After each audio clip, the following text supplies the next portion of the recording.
எடப்பாடி அண்ணன் மீது வைத்த விமர்சனம் 100% என்னை பொறுத்தவரை சரி. அதுல ஒரு பாயிண்ட் நான் பின்னாடி போக மாட்டேன்.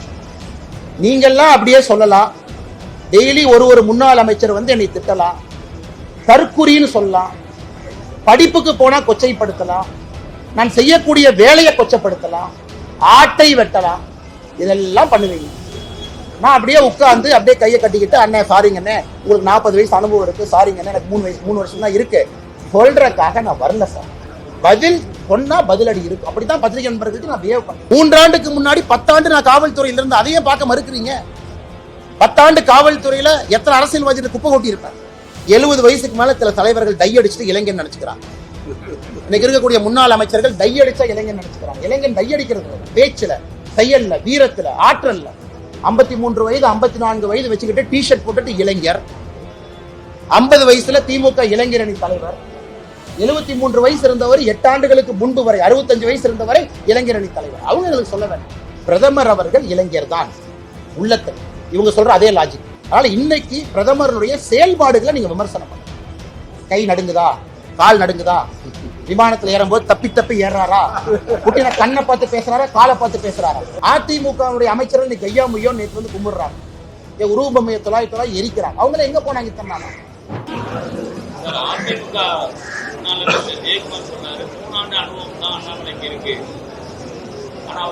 ஆமாங்க ஐயா, ஒத்துக்கிறேங்க ஐயா. 3 ஆண்டு தான் இருக்கு. அதுல அவர் சொன்னது வந்து அண்ணன் நியாயமா தான் சொல்லியிருக்காரு, எந்த தப்பு இல்ல.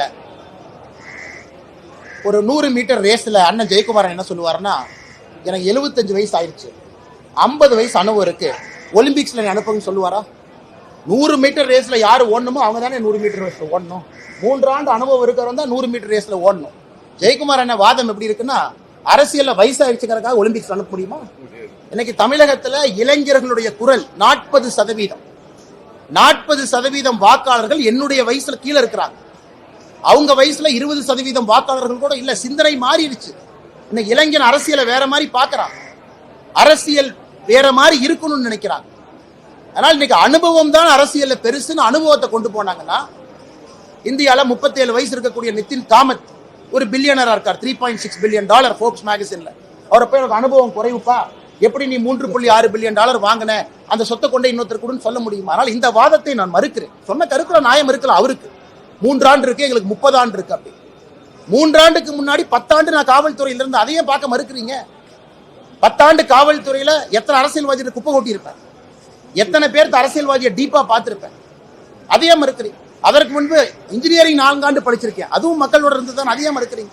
லக்னோல 2 ஆண்டுகள் MBA படிச்சிருக்கேன், அதையே வேண்டாங்கிறீங்க. 10 ஆண்டுகள் கிராமத்துல மம்முட்டி பிடிச்சி தண்ணி பாய்ச்சிருக்கேன், பால் கறந்திருக்கேன், சாணி எடுத்திருக்கேன், விடிய அப்பாவோட தோட்டத்துல போய் தண்ணி கட்டியிருக்கேன், அதையே மறுக்கிறீங்க.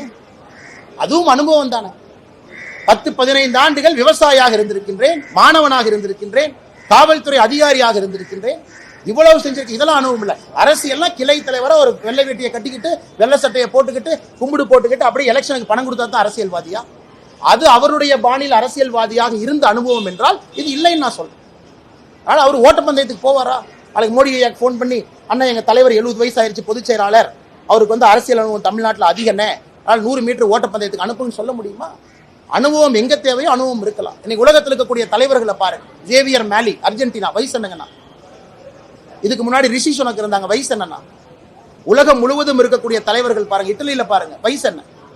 பிலோ 35 இன்னைக்கு வட அமெரிக்கால அதிபர்களாக இருக்கிறாங்க. இன்னைக்கு பங்களாதேஷ்ல இருக்கக்கூடிய இன்ட்ரியம் அட்மினிஸ்ட்ரேஷன் இருக்கக்கூடிய 21-22 வயசு பசங்க மாணவர்கள் 3 அமைச்சரவை பொறுப்பை நிர்வகிக்கிறாங்க. அதனால இன்னும் அவங்க அந்த காலத்தில் உட்கார்ந்து இருக்கிற மாதிரி 70 வயசு 60 வயசுனா இந்தியா மாறிடுச்சு. அவர்களுக்கு புரிவதற்கு நேரமாகும். வரும்பொழுது அவர்கள் புரிந்து கொள்வார்.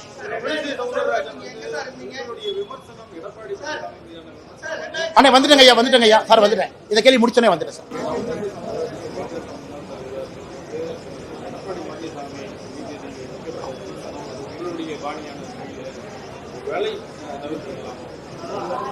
எல்லாருக்குமே ஒரு கருத்து இருக்குமாண்ணா?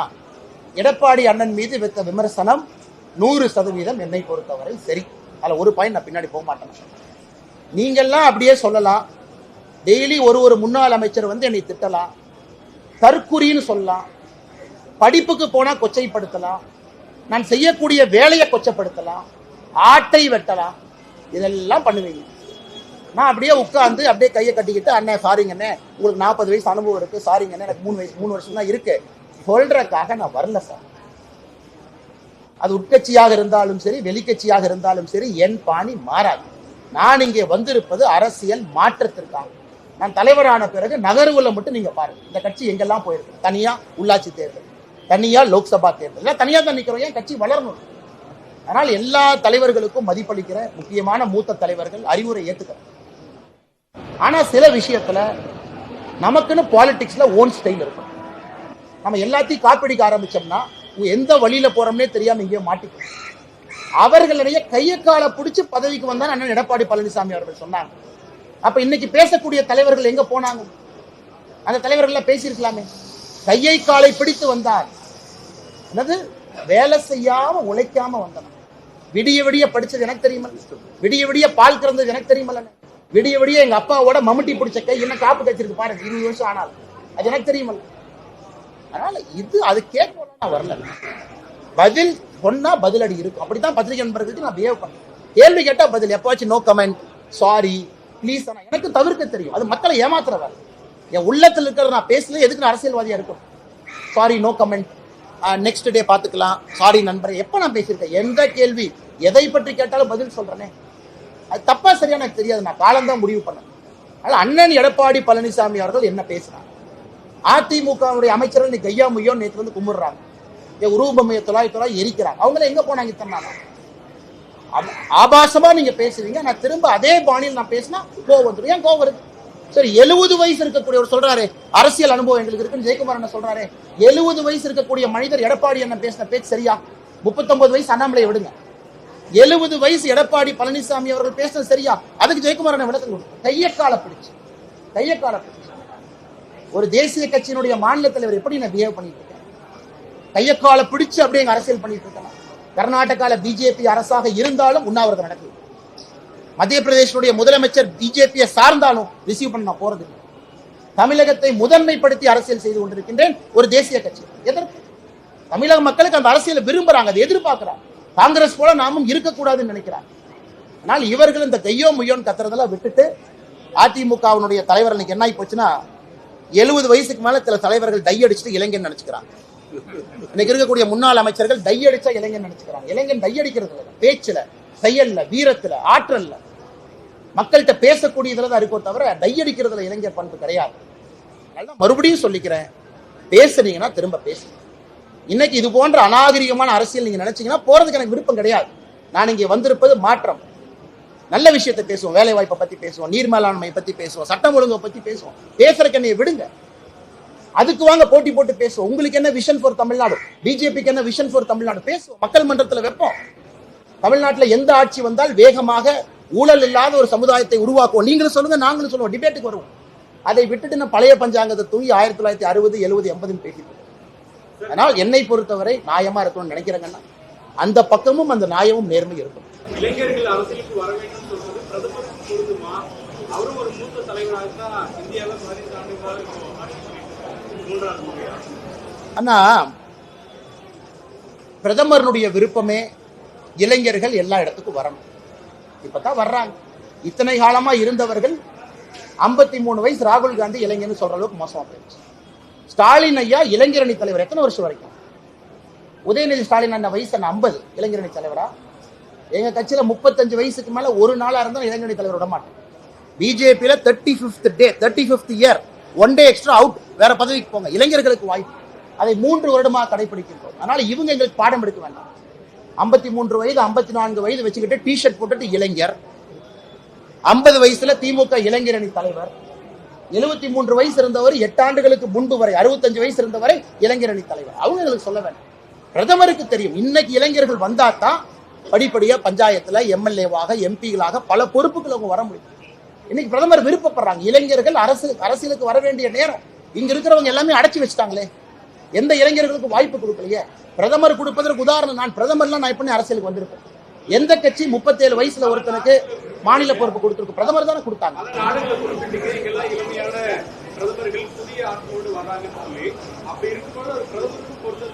பிரதமர் மக்களால் தேர்ந்தெடுக்கப்பட்டிருக்காங்கல்ல, சேவியர் மேலே மக்களால் தேர்ந்தெடுத்தாங்க.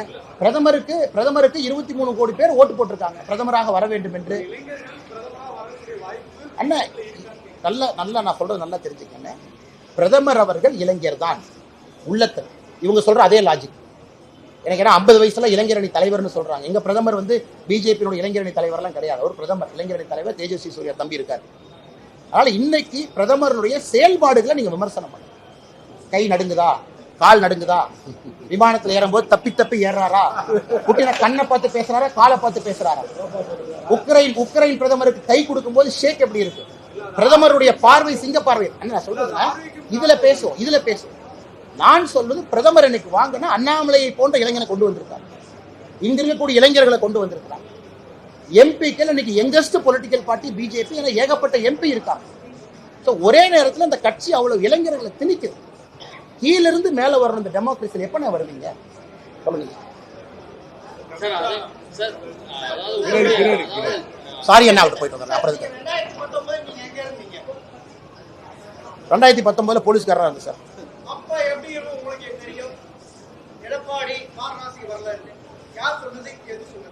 வரும்போது சொல்றோம். எடப்பாடி என்ன வாரணாசி போனாரா? எடப்பாடி என்ன வாரணாசி போனாரா? எடப்பாடி என்ன போனாரா? எடப்பாடி என்ன போனாரான்னு சொல்லுங்க. எடப்பாடி என்ன போனாரா?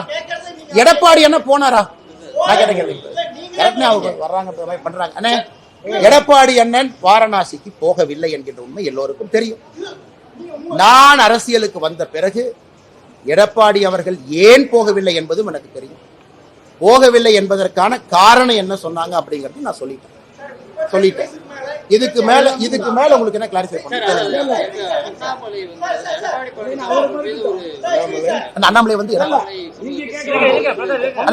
ஒரே நிமிஷம் போய் சத்தமா சொல்லுங்க.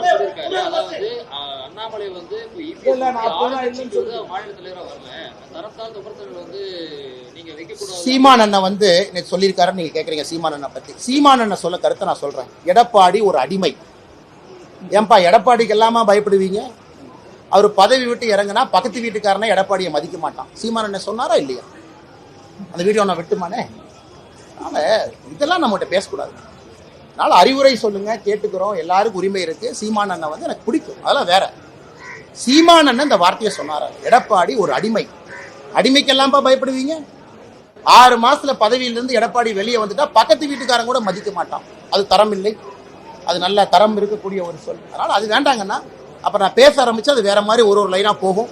நான் ஏற்கனவே சொன்னேன், அந்த அரசியல் செய்ய நான் விரும்பவில்லை.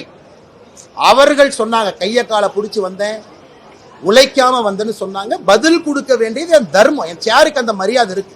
பாரதிய ஜனதா கட்சியினுடைய மாநில தலைவருடைய இருக்கைக்கு நான் மரியாதை கொடுக்க வேண்டும். அதற்காக பதில் சொல்லியிருக்கிறேன். ஏன்னா ஒரு கருத்துக்கும் திரும்ப நான் சொல்ல ஆரம்பிச்சு அது எண்டே இல்லாம போயிட்டு இருக்கணும். சாரிங்கண்ணா.